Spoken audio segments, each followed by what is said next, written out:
Hey everybody, and welcome back to my channel. Michelle is my name. If it's your first time here, hi, how you doing?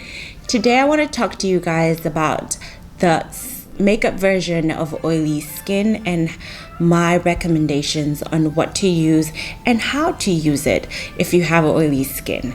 I did a skincare version of it on this channel, and I will attach it somewhere up here, so if you guys want to check that out.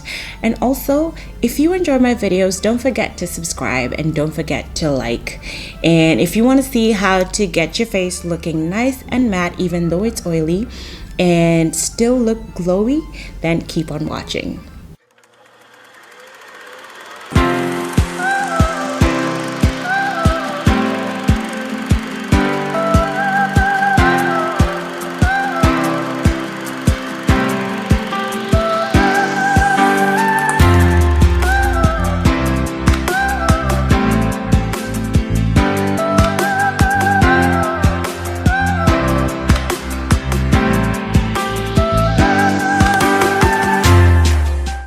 So we're moving on from the step that we had previously, which was the sunscreen, and on to the primer. So when you're choosing the primer for oily skin, you want to get something that is mattifying, but at the same time, you don't want to mattify your skin too much.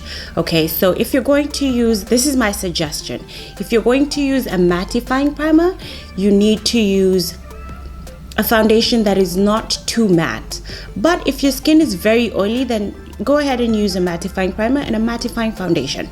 If you have combination skin, I would suggest that you go in with either two primers, so one mattifying only in your very oily areas, and a normal one, a hydrating one for the rest of your face, which is normal or dry.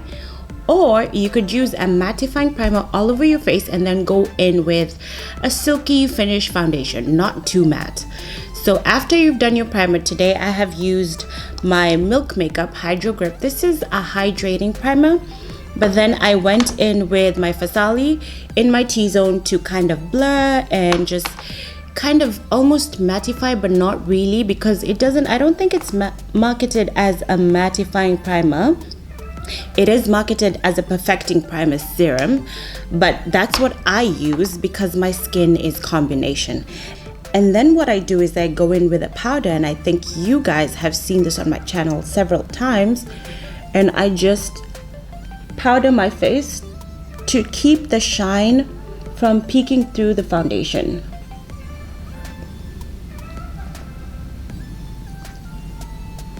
So I powder all over my face, especially in the areas where I'm oily. So I will not really go with the powder right under my eye, but I will just kind of just touch through every other area that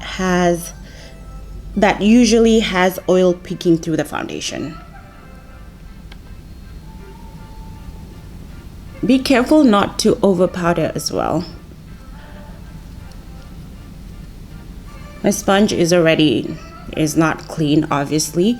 I would always recommend that you use a clean sponge. Mine was used to kind of, prepare and prep for my eyes and everything, so that's why it's not the cleanest as we begin, but definitely use a clean sponge every time. Alright, so the next step after we powder our faces will be to go in with foundation. I got a question on Instagram. Someone asked me, how do you get that glow without your face being oily, if I remember correctly.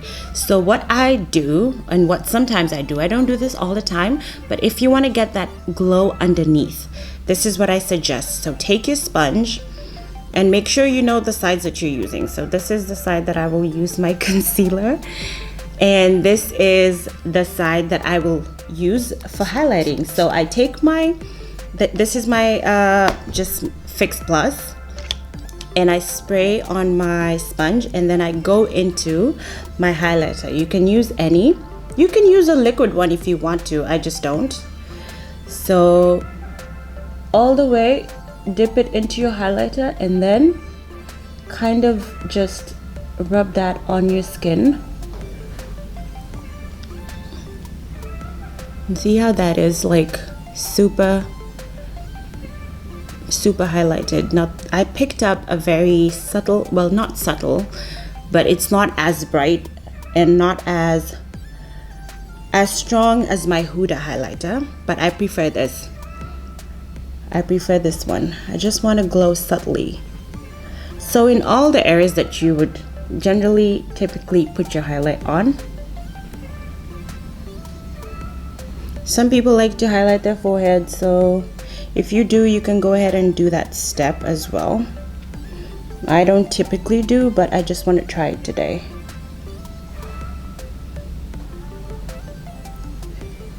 A liquid highlight would be great for this step, but I find that sometimes the liquid highlights are quite oily, so I tend to shy away from them, you know, just in case it causes you to be even oilier further. So I would say don't use it. The next step is foundation. You want to pick out a mattifying foundation, depending on, again, what you're going to use underneath, how you prep and everything, and if your skin is very oily or if you're just a combination skin type. So because I'm combination, I will pick out a mattifying foundation. This is a Stay Naked Weightless 24-hour wear. It's a mattifying foundation that looks like skin. And I mix it with a radiant foundation. This is the NARS Radiant Longwear Foundation.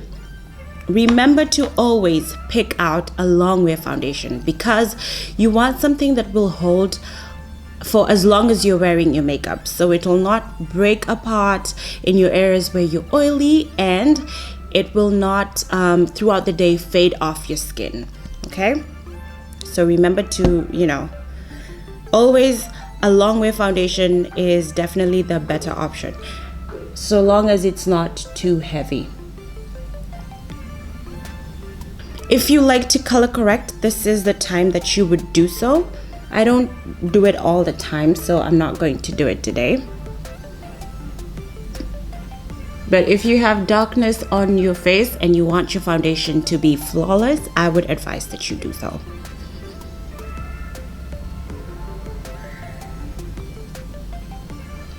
So what we're doing now is we're taking that foundation and covering that highlight area, but as you can see, you can still see the highlight peeking through, and you kind of have that glow from within, as opposed to when you have highlight at the top of your foundation and everyone knows it's highlight.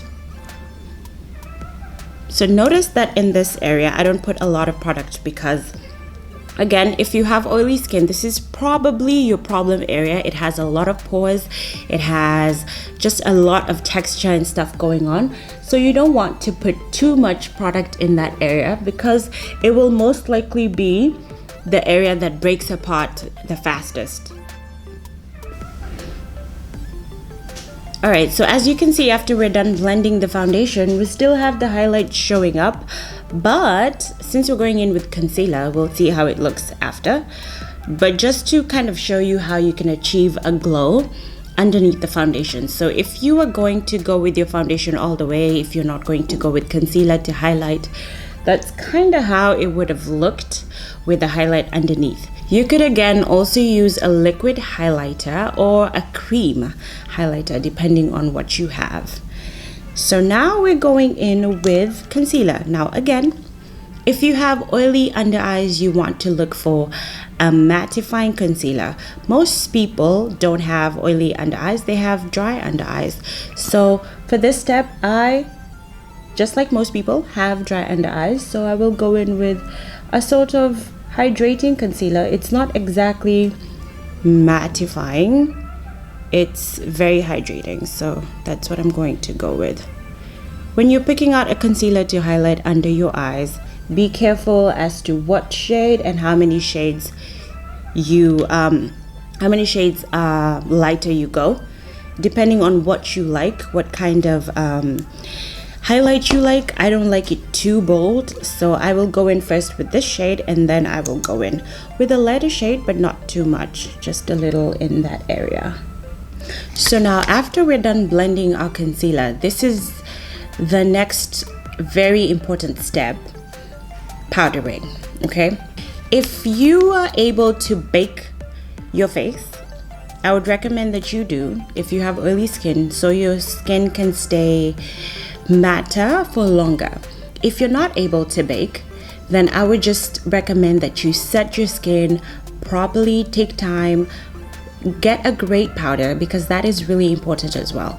You need to find a really good powder that is mattifying, that will kind of sit on your skin properly and not really settle and into fine lines and stick like some powders. Okay, let me explain, because I feel like I'm saying something but not really telling you what I mean. When you powder your face, it will cling onto some areas of your face. This also comes with not moisturizing your skin properly before putting on your matte foundation, which finds dry patches on your face, clings on them, and so when you're putting on your powder, it will also cling onto those dry patches on your face. So you definitely need to moisturize your skin even if you're oily. Remember what we said in the skincare video is you still need to moisturize your face whether you're oily or you're dry. So again, after you do all of that, you need to still pick up a powder that has a good texture for your skin. Okay, so a mattifying powder and one that leaves your skin kind of blurred out because you have the texture and the pores in that area. So today I will bake. All right, so I'm using a mixture of my RCMA powder with my Sacha Buttercup.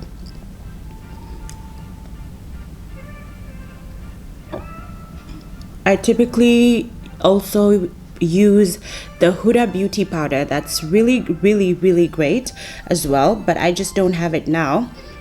I ran out and I haven't really repurchased it, but I definitely will. So the Huda one is nice. The Laura Mercier is a really great setting powder as well. There's also the Too Faced one. I want to say is a good powder, but I feel like it's a little heavy. I think it's the Born This Way setting powder. There's also one by Beauty Bakery, the yellow flower setting powder if you're of my skin tone, but if not, you could use any of their shades. They have several shades. Those are really good powders. Very nice mattifying powders that will beautifully lay on your skin.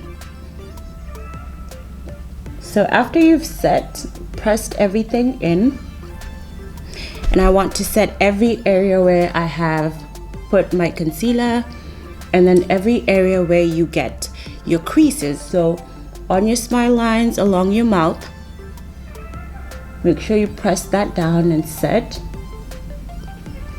And I love this RCMA powder because it's a no color powder. So after you put it on your skin, it doesn't really alter the color of your concealer or your foundation. And then anything I have left on my sponge, I just go over the rest of my face. This again helps. We will go in with a skin tone powder, but this just helps to kind of just prepare your skin even further and set it even further to prevent the shine from peeking through.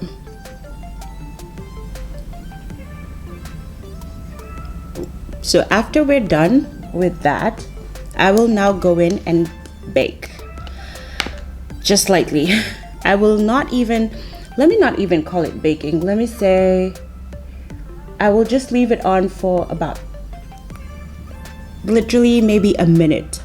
I don't like to leave it on for too long because sometimes when you leave it on for too long and you're trying to wipe it off, it gets stuck because it's too dry.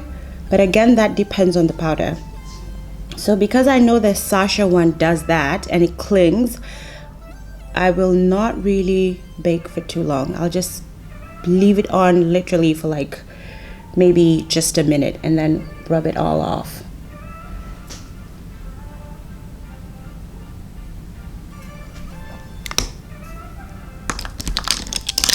Now I'll just go in with my brush and I will rub everything off my skin.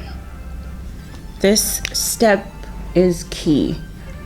press everything in to make everything look nice and seamless, and right before you bronze or contour your face, because you want to make sure that the cream stuff on your face is nicely set so you're able to glide everything on top of it.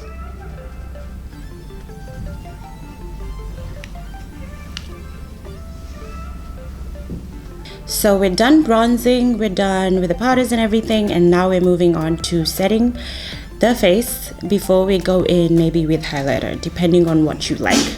So when you're choosing a setting spray for oily skin, you want something that will last you or make your makeup last for maybe a good 16 hours.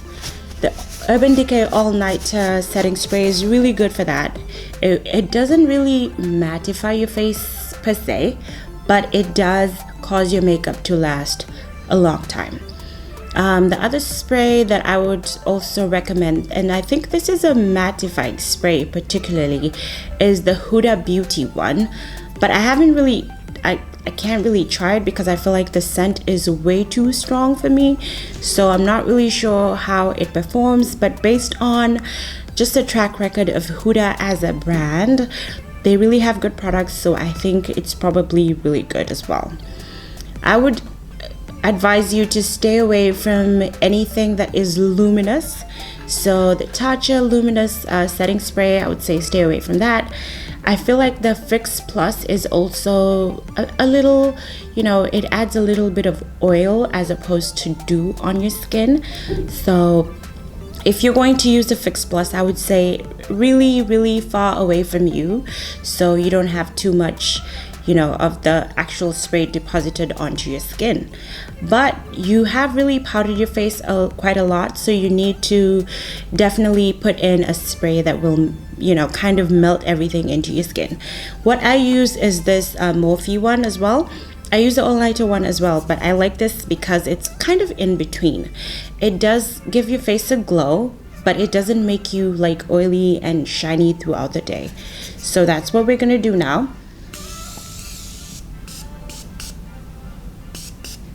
And you want to put enough because you have used quite a bit of powder on your face and you want everything to kind of settle into your skin.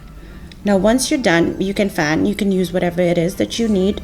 Give it a few seconds to kind of just absorb into your skin, and then I go in with my sponge, and which is a mess at this point. We all have messy sponges, so no judging. And I kind of just push the spray onto my skin. I think you guys have seen me doing this 1,000,001 times. Makeup is really a routine. You find what works for you and you do that over and over and over again and you change it as you go if you find something that doesn't work, until you get something that you actually love.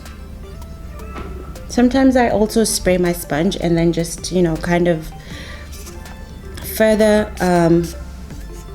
buff it into my skin, especially these areas that I feel like sometimes don't get enough spray on them. Once you're done with that, you could either spray this area again to go in with your highlighter, or you could just go straight in with your highlighter depending on what you like. So I'll go in with a little bit of this, not too much. I don't want to, and as you can see, it's just adding on to what we already had over there. I'm just really doing it lightly today, nothing too bright. And I'm done. I don't want to do too much. Again, I go in with my sponge and I just smoothen everything out. So that's the final look. I paired my eyeshadow with just a purple pinkish lipstick. If you guys are interested to know, I used the Jackie Aina palette to do my eye look today, and this is the shade Big Wig, the shade Chickington on my lid, and Supreme, just to kind of blend that edge out and smoke it out just a little. And also The lipstick is from Sephora. It's a lip stain. I'm not really sure what shade it is. If I have it, I will let you guys know down in the description. Now, for oily skin, the things that we need to remember when doing our makeup is prepping. The first thing is with your skincare and everything, and then onto your primer. Picking a primer that's good for oil control and for longevity of your makeup. And then moving on to the base, which is the foundation and the concealer that you use, need to be good to mattify and also to not really dry you out, but just give you a really soft, flawless base. And then to set, so that is your powder and your setting spray, just to kind of finish off everything. Again, increase the longevity of your makeup and to melt everything in so that everything ends up looking nice and glowy and looks like skin but not oily. So I hope you guys enjoyed the video. I hope you subscribe if you enjoy the content from my channel. If you like how I do my makeup, you know, just if you enjoy watching me, please subscribe. I know you guys watch some videos and sometimes forget to subscribe. So this is me reminding you, subscribe. I would love to have you. I'd love for you to stay. And I guess I'll see you guys on my next video. All right, God bless you.